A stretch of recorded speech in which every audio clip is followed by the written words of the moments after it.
Hello, and welcome to The Meta, Season 29 edition. If this is the first time you're here, this show is about the competitive GAC meta, so the top of Kyber and other divisions, although I focus primarily on Kyber, Kyber 1 to be specific. Um, Basically, I give my thoughts on where the meta is, where it's been, where it's going, what's going on in terms of play styles, characters, ships, teams, the future, etc. Um, how it's popular, what's not popular, what's going to be popular next season, how things are changing, and it's changing a lot now with datacrons. It's amazing for the meta, for competitiveness, for challenge. Who am I? Why does it matter? I'm a 10-ish million GP player who plays in the top 50 or 100. Although this last 3v3 season is pretty good, I placed in the top 10. I'm not sure exactly where after this squish, 7, 8, or 9, or something like that. Maybe number 10, I'm not sure. But really, for this show, what matters is that I've watched an enormous amount of GAC fights. Something like, I mean, obviously, it's different creators. They produce different amount of videos at different times. Sometimes not during 3v3, sometimes not during 5v5, blah, blah, blah. But up to like 500, 600 actual fights a day, which I skip through very quickly. Anyway, so I watch a lot of GAC, and that's what I use to learn myself and put into the Grand Array Science Counter tool, obviously. Oh, let's watch this video. It's a pretty good video we'll watch in the background. It's a, talking about content creators. This is a YouTuber, a French guy, I think. Yeah, obviously French. And this is a match from the end of last season where he's fighting Xerath, I believe.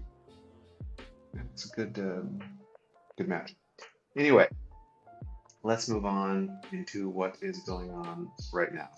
So the meta is, well, I think it's sort of here to stay. We'll see what happens after this final, I mean, I guess in the road ahead, we'll probably have a little bit more, a brief overview of what's going on with datacrons.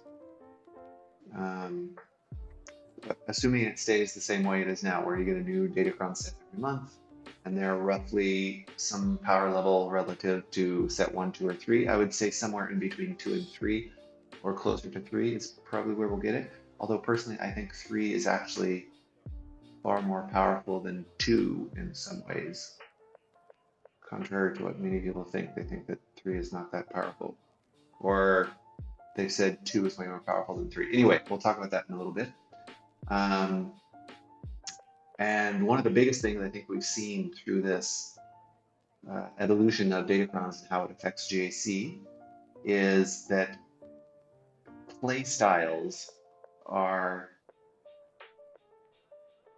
a player's playstyle depends a lot on what active datacron what datacron sets are active at the moment, and being able to change as you go through. But like as a general theme, or the general theme essentially, is the players who are flexible. Well, I'm jumping ahead of myself a little bit here. But the players who are flexible, and we'll see as we go through my notes here, that focus on offense are going to make the most out of datacrons. I don't mean efficiency play, I mean offense. There's a difference there.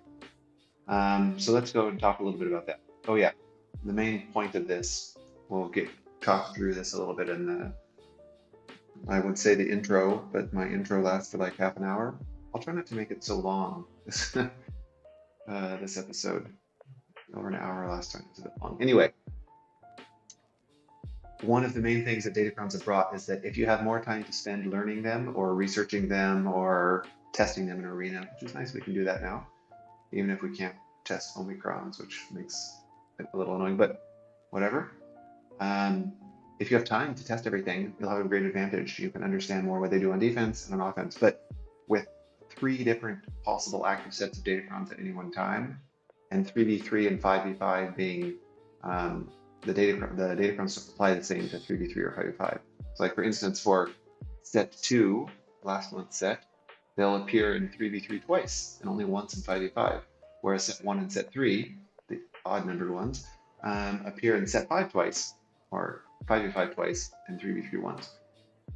So that actually changes their overall. I think we'll see a little bit actually, it changes the design of the datacrons. It seems to, at least, if you compare set 1 and set 3 in terms of effectiveness. But it also matters which ones you go for. Like, for instance, set 2, you could get a lot of lower level ones because you have many more teams, so it's more valuable. But whereas set 3, set 1, it's almost the ultimate ones that make more difference because you have less teams overall, so you want to get stronger datacrons. Anyway, talking about time and how datacrons have changed the meta dramatically in terms of playstyles because of this time requirement. The datacrons have basically made the counter data, I cannot spell these letters in here. They've made the counter data on GG, certainly it's still valuable. The data is accurate, but since they don't include the GG or GA, capital gains is not given the datacron information in the counter data to GG, because they get it from capital gains. The data is not quite as effective. So you can see how teams function without datacrons, but you don't know, especially for teams or counters on like 10 listings or something, where those all with datacrons, half with datacrons, 2 with data, you have no clue. So it still gives you a good idea, but it's not like before where you can just check GG and then have a good feeling that that counter is probably going to work, assuming your mods were decent. Now it's for high numbers of counters, you can get a feeling, or if you don't have datacrons involved at all, like at the lower leagues, lower roster sizes where you don't have a lot of Relic 5 characters or a lot of Relic 3 characters, then it's more accurate. But still not even totally, because some of the matchups, like GL versus GL, many of those, the majority of people with these GLs will have datacrons applied. So if you don't have a datacron on yours, how will you know if the data is accurate? Anyway, it makes it a little awkward. So either you hear about it, you talk on Discord with your guild, or you go to Grand Arena Science in Discord, or the counter videos. And soon, like we have all the data now, the counter videos will have options to filter by datacron, gear level, blah, blah, blah, blah, blah. It's taking longer than planned, unfortunately, due to issues. That's a whole other topic.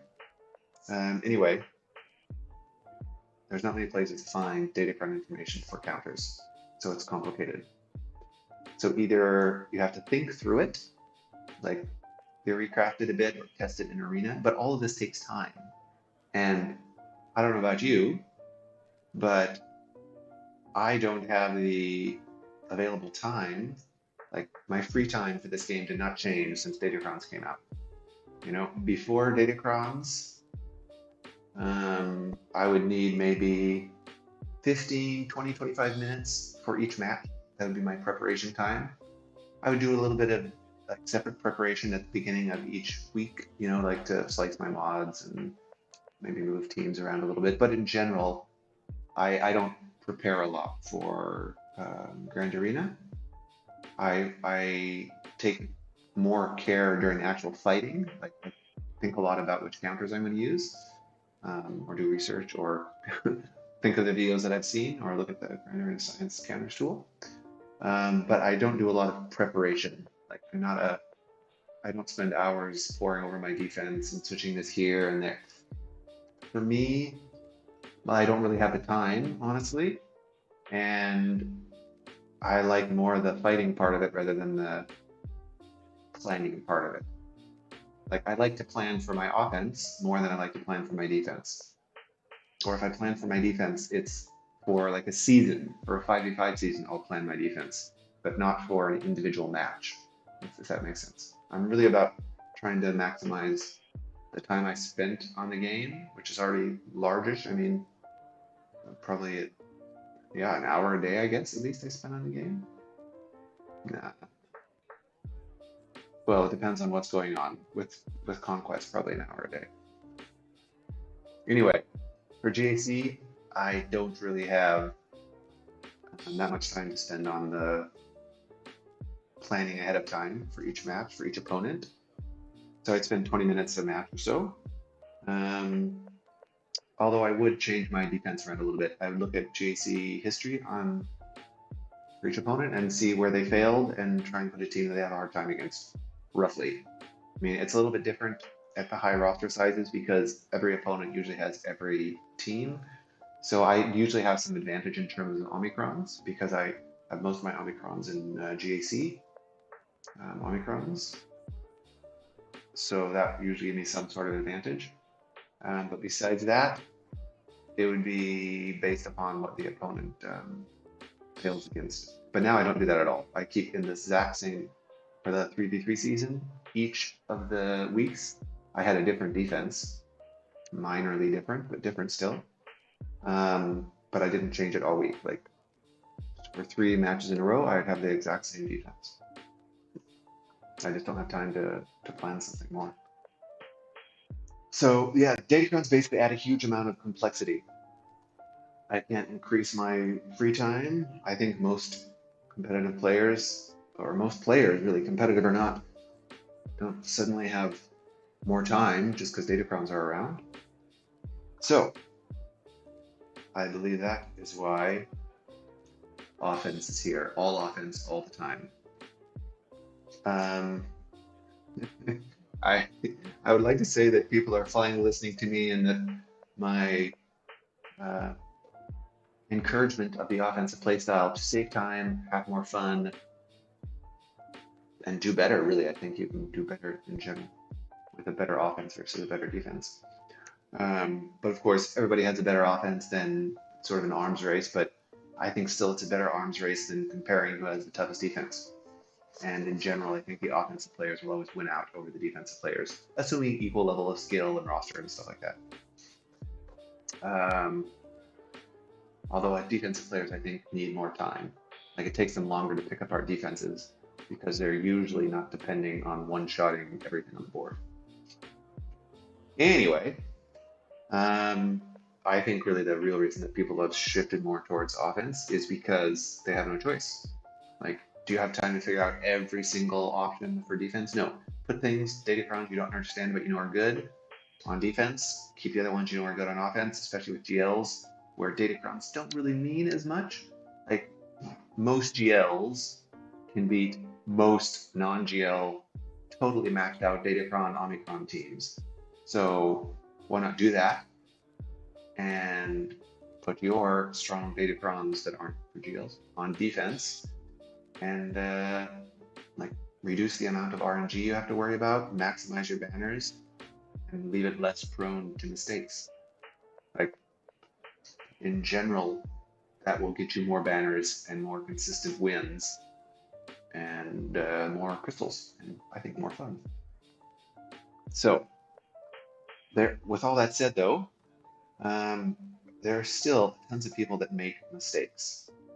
And I think this is even more likely with defensive focused players, or with players just with less time. If they're like for players who sort of like live on the edge, if they put such a strong defense or carefully crafted defense, or even if they don't craft the defense for each player, they still put a lot of time into planning their defense.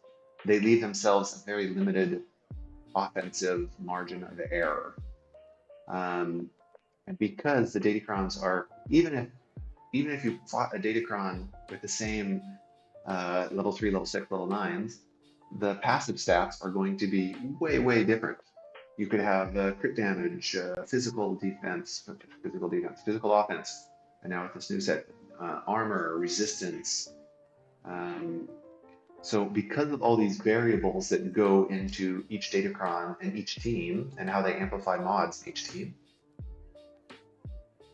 it is, I think, a lot more risk. You're opening yourself to a lot more risk if you only leave yourself a few options on offense where they have to work, compared to if you focus more on offense and give yourself a few options or stronger teams. Man, Mundi, if you're watching the video, is crazy, crazy good. Anyway, when you give yourself more options on offense, you're less likely to take risks that could result in a fail or a loss. So I think it's this one of the main reasons why people are focusing more on offense. And offense, again, doesn't mean efficiency. Like efficiency is trying to go, let's use 3 as an example, right? Trying to go 57 banners for each fight.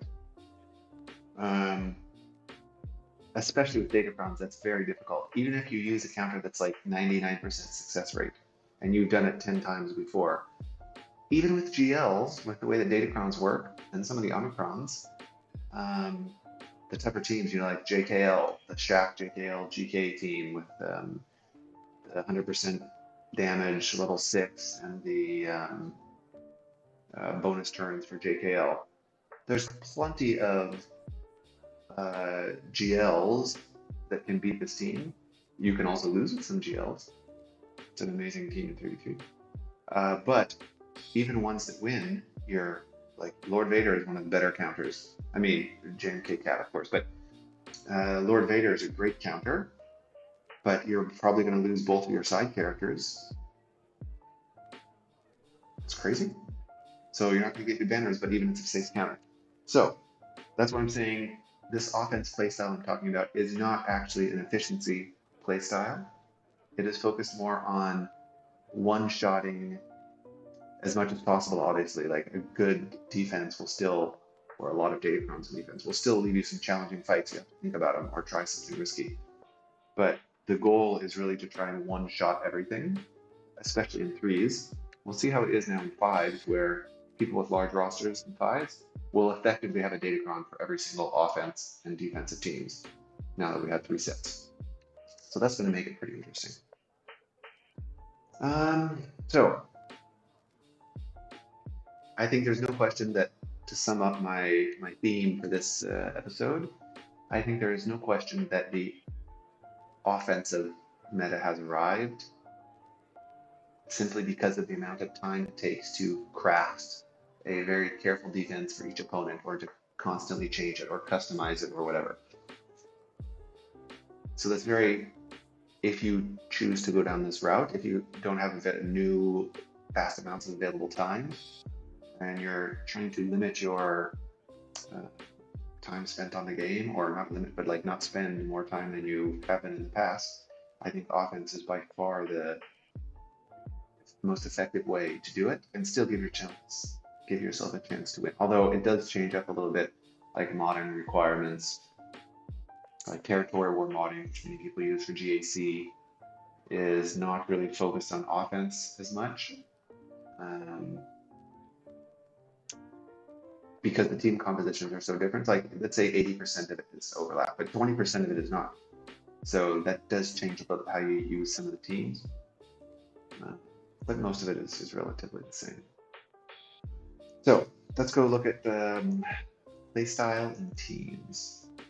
So last season I started this over, because the ones I had there before were not really accurate any longer with datacrons in play.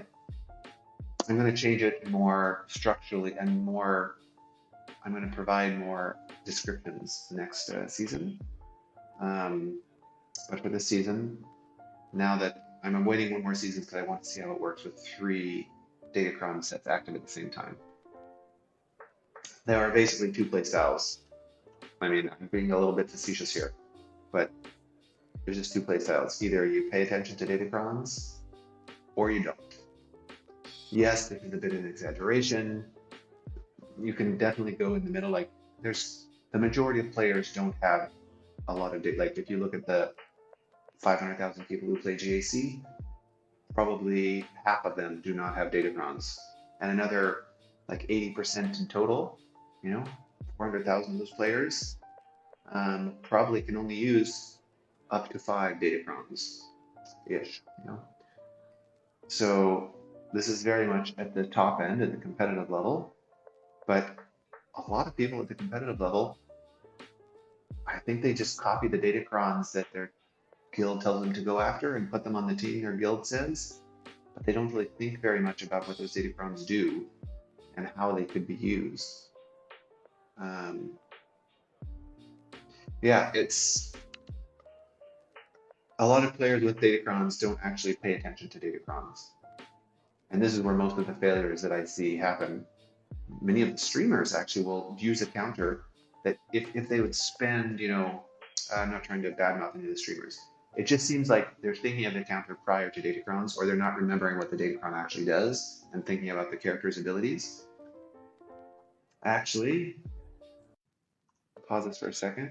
This reminds me, this right here is something that is not new. I made this March of last year, over almost a year and a half ago. Something I'm rendering as science resources. I cannot say how still applicable this is, especially with datacrons. It's just a little checklist. Like, have you played it before?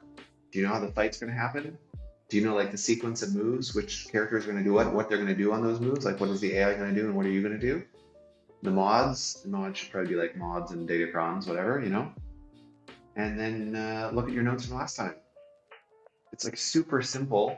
This is where I spend my time. For each 5 minutes I spend fighting an actual match, I probably spend 5 minutes. Yeah, I would say at least 5 minutes, maybe longer for some complicated ones, but not that much longer. 5 or 10 minutes, checking videos, see if there's a video, checking GG stats, much less these days, and like thinking of, okay, he'll go do this, etc., etc. And usually you get a good idea of how the fights will go based on that. But so few people don't seem to do this process for their fights, and they just make a silly mistake. Very common. I think actually I wanted to look at, up here I wanted to look at some examples talking about or showing offense. So it fits in this Playstyles thing. So let's go look at some. So here's the leaderboard. Number 9, I guess that was it. Here's the leaderboard for last season, or right now, but last season. Sasha here was number 1, has been for a while. We're going to go through and look at, I brought up like 5 or so. Oh, actually, I can look at myself too. Give you an example of where I made some mistakes. That might be interesting. Anyway, let's look at a few players and look at their defense. And we can, by defense, I'm looking at how many GLs they put on defense and what sort of failures people had. So let's go to the 3v3 season. Oh, this guy didn't even try, not applicable. So here's like a real fight. So that's 1 GL. Malgus and Starkiller, I'm counting as GLs. 2 GLs. A lot of people had trouble with Malgus. Radis is almost a GL for some people. 2 GLs, 2 GLs, 2 GLs, 2 GLs, 3 GLs, 4 GLs. Half of their GLs. 6 GLs, Starkiller, Malgus. So that's 8 in total. That's how I'm counting it. So he put half his GLs for that round 2. Let's see, round 3, did he change? 1, 2, 3, 4, 5. 5 GLs, okay, changed a little bit, cool. The previous week, what did he do? So 1, 2, 3, 4.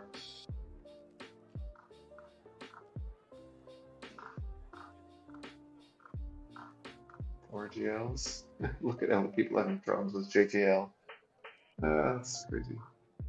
I bet the other guy put more GLs, right?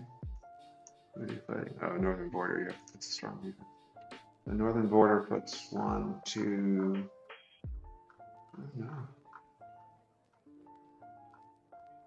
2 GLs. Well, I can't think of a better, and Northern Border is a great player, but this is a great example.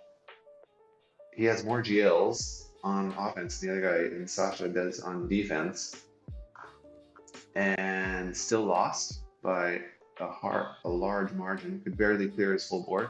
This is not because, I mean, Who knows? Maybe he was busy with his kids or game crash or something like that. But because people aren't thinking about how the actual datacrons are affecting each fight, or they don't have time to think about it or time to do some research, you can have totally one-sided matches here where it's just total screw up. Crazy. Another guy, Taro. Well, just fight versus Sasha.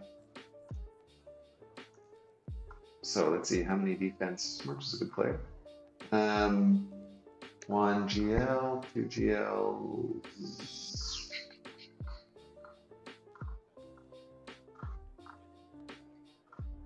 2. That's all. Yeah, 2 GLs on defense for him. Face up. Sigimaro, 1 GL, 2 GL, 3 GL, 4 GL, 5 GL. Oh, 5 GL. Okay. But if you look at their past 5v5 history, they played smart. This is another one for 4 GLs. Basically, I think you can see that in general, players are, they're about half of their GLs. 1, 2, 3. JML was a great GL on defense last season. I'm very curious how he does this season. Malgus could almost beat him on offense, but not quite enough damage. Now with datacrons, I think it'll be an easy win for Malgus. Look at, I don't know what to do versus Grand Inquisitor. It's too funny. Anyway, as you can see, people are leaning a lot more towards offense versus defense. And look at myself. What do we want to see? Well, it's more fun to see my attacks, obviously. I don't care so much about my defense. So this guy, I would have beaten, maybe he didn't drop 1. I think he dropped 2, actually. Yeah, my ships were totally sloppy. I knew I'd won, so I didn't pay attention. This is with a datacron, with the Ezra datacron. But let's go look at my offense. So this is my last week. Yeah, the last week. So I put only 1 GL, I think 1 GL? 1 GL on defense, but I put all of my datacrons mostly on defense. Like every single defensive team, not every single, most defensive teams. This one doesn't have a datacron. Probably should have for passive stats, but anyway, most of my teams have datacrons. My defensive teams have datacrons. My opponent put, let's see, 1.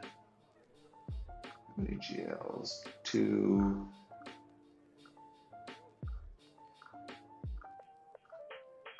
2. Yeah, they're an efficiency player like myself. You know, look at this, hilarious. I think my wife came in and started talking to me, and I totally effed up that fight. This was pretty decent. Oh, this was bad. Should have been like 4 more banners also. Anyway, the whole point of what I'm talking about for offense versus defense, 3v3 is a bit of an extreme example. I think we'll see a bit more shift towards defense again in 5v5 just because there's fewer teams. So, I mean, if you have 8 Galactic Legends, there's a number of non-GL teams that can beat Galactic Legends. Datacron Set 2 does amazing things for Jedi. We'll see how it goes. But I think the offense in general is just going to be, you'll see higher ranked players using more offense because it's easier. You don't have to spend as much time worrying about defense. Just put like strong datacrons in defense and figure out your best offensive options.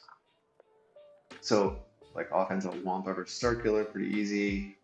This is Starkiller versus Maul, very easy. Yeah, Vader. This is an example here using Vader versus JKL. Pretty easy. And I use GL versus a bunch of teams. Like, or some solo stuff with Malek. So I just think it's much less stress if you know you can one-shot the board. I didn't one-shot the board all the time, honestly. I lost the match. So this was I really effed up. I thought I was going to lose this one for sure. I made some bad plays. Let's see where my misplays start. Oh no, he had a couple of GLs that I knew I couldn't beat. But he ended up failed a couple times on dash, and then against Grand Inquisitor. In the end, I think we had the same number of teams, but he just failed. We had the same number of teams left. And I think it was the only time I didn't clear last season. I really thought I was going to lose when I couldn't clear his GLs. And then here where I lost my last match of the season. Oh, what a disaster. I misplayed terribly. So I used this a few times, Malgus versus JML. With datacron it will work, even in 5s, but it didn't work in 3s. And then this, I mistimed the speed for my secondary characters. So you had a very, very fast shock. So my bad on that one. And then this one, I was just being stupid because I thought for sure I lost after one failure. In the end, I could have won had I been smarter and not screwed up, but I didn't. So obviously I was depending on the AoEs from these two guys to take down the raiders. Nope, didn't work. So yeah, not my best showing for sure, but mistakes that I made that I could have avoided. But very interesting. I think there's so much more to be gained from having offensive playstyle. Just makes it easier and take less time. So going on from playstyles, I think, or from the two playstyles, my facetious little playstyles here, whether they pay attention to datacrons or not. There is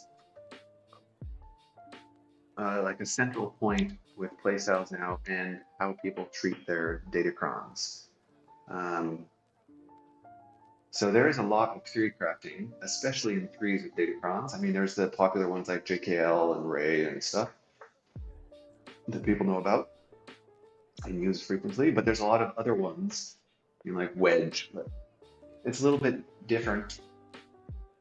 It depends on what datacrons you have, and that's mostly RNG or spend a bunch of money, which I'm personally not a fan of for datacrons. But you can do that. Or you get lucky with the ones that you get, but when you get certain ones, you can do a lot of interesting things with them in 3s just because there's so many more teams that you have to use. I think in 5s there's a lot of potential as well, but there's just less teams, so less flexibility options. We'll see how it plays out. I'm very curious to see the end result. Well, end result, very curious to see the first few seasons here. First few matches of this week to see what's popular, used. That's always the exciting part for me. See how the meta changes. But because there's no information on datacrons in the GG data, and because they're so strong, like they're basically a 6th character, really, for most, especially in 5v5, well, they like a 4th character in 3v3s or GLs. There's so many things you can do with them and all the different stats and the way you can develop different strategies based on certain stat benefits, like Fennec with a lot of special damage, for instance. Like a bunch of really interesting stuff. So flexibility, I think, is the king overall. The more flexible you are, the more able you are to adapt to things. Those are the players that seem to be doing the best in the higher ranks. Let's see. This is no different than what I wrote before, but it's still very appropriate. Fleet, we're still in a fleet meta. It's interesting, the shift to offense seems like it's moved that way with fleets also, and mostly in Kyber 1. I don't see it as much in the non-Kyber 1 zones. I think that's mostly because people don't have rebels. They can take out the triple attackers. So a lot of people are keeping their executor for offense, myself included. Just because it's a guaranteed win over almost any fleet. And if your opponent places executor on defense, you can either first order, which you're not going to place on defense ever, your first order fleet, or you can use rebels to kill the triple attacker version. And if your rebels are of a certain relic level, it's relatively reliable. Like I haven't failed at it Yeah, I haven't failed it since my rebels were up there in relic levels. So of course you still can fail, no question. You know, there's always RNG factor, but it's pretty reliable. So I really thought by now, I thought profundity would be out last week, so I thought this would be a very interesting discussion on how profundity could be affecting the upcoming meta, but obviously not here yet. It's going to be here this week, I imagine, along with the title update with the mod changes and stuff. So we'll see what happens. But for most parts of GAC, the fleet meta is still there because it's very common not to clear ground. So if you can stop people on fleet or get the more banners on fleet, you are at a very distinct advantage. All of this is repeat stuff. You can read it if you want. I'm not going to talk about it again. Let me finish this. Oh, it's 35 minutes already, goodness. So moving on to sort of the end part here. I'm now split between, like, instead of past and future, sort of like teams and units. So often, as I was saying before, this is for theories and stuff.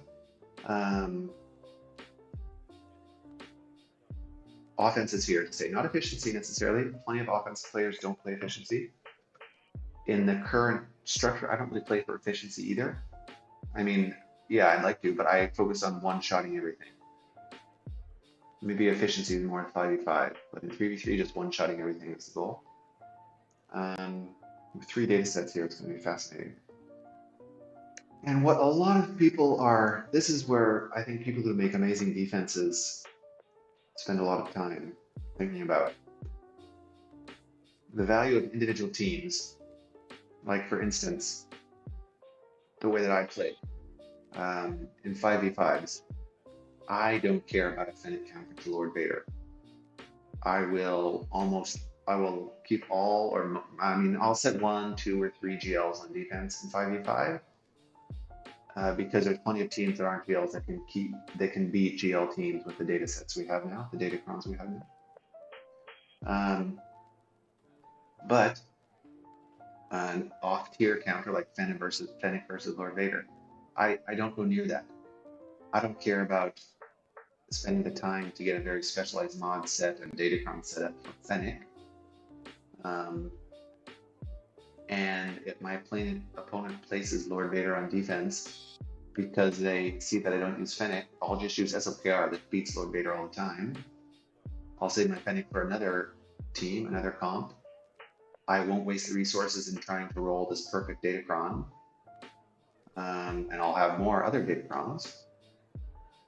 And I will have either my opponent places Lord Vader and they put Maul in there. Wonderful, I don't have to deal with the Maul team. So this is just an example of how teams and units fit together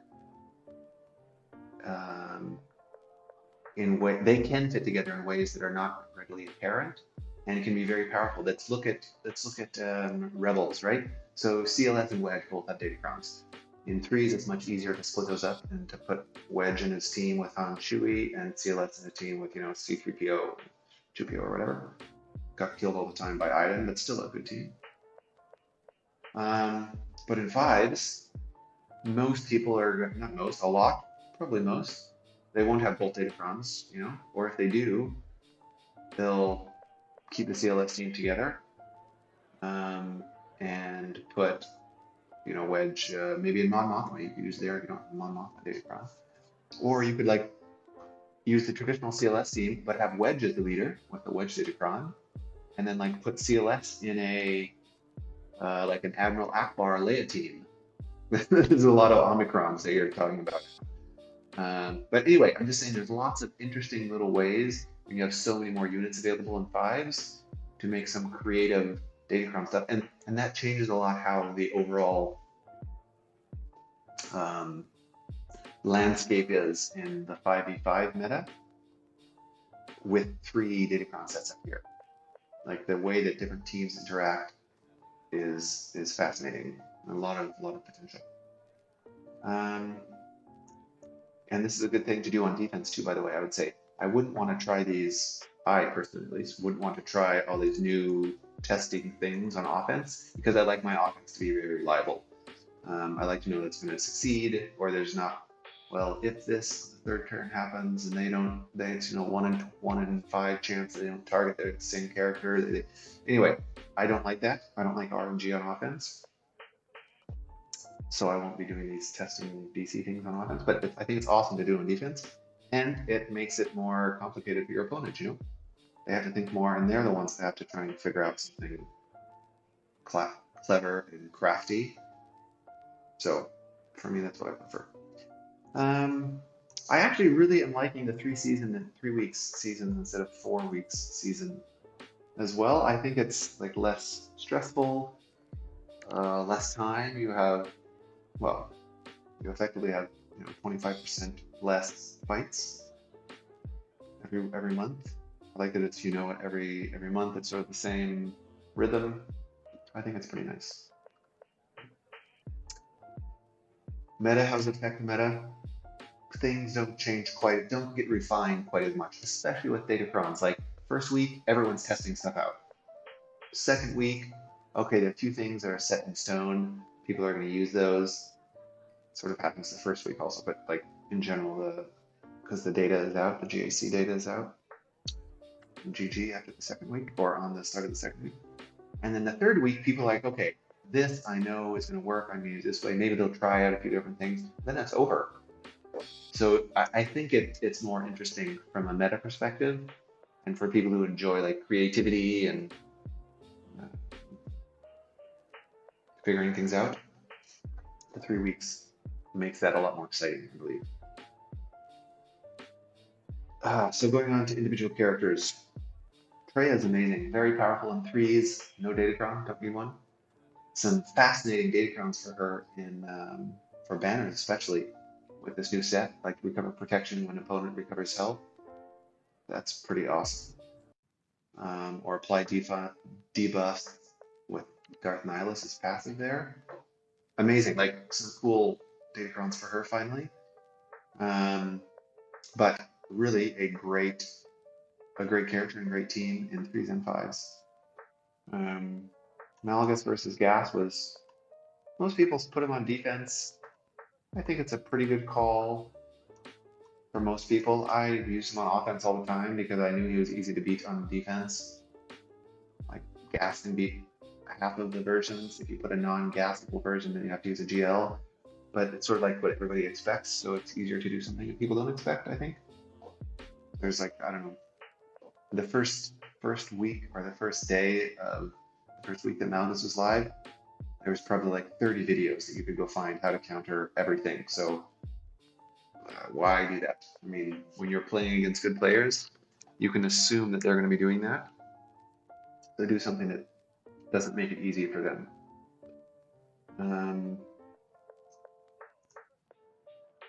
I think Talon is wasted on defense.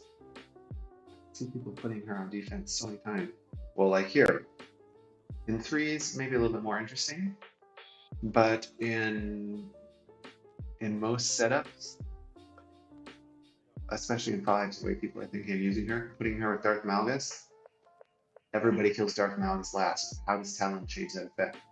She's not Sith Empire, so she can be stunned and debuffed and stuff like that as well too. If you put her with like C, you can't even target C until the end. Like maybe her ability blocks are nice, but I think it's a waste with C. I really think Talon belongs with Treya. I went in a lot more detail in Discord. I had a conversation with people about it, but anyway, I think people just put Talon because they're used to doing it from their guild, doing it in TW or something. But yeah, no, I think it's especially in GAC when our Omicron is good and all the bonuses with Scion and Treya. Man, she's awesome. Yeah, great. I think actually with some of the new datacrons, I think you'll see Night Sisters beating Malgus. We'll see. I think so, but we'll see. There's some fascinating setups with the new datacrons too, like Sith Eternal Emperor.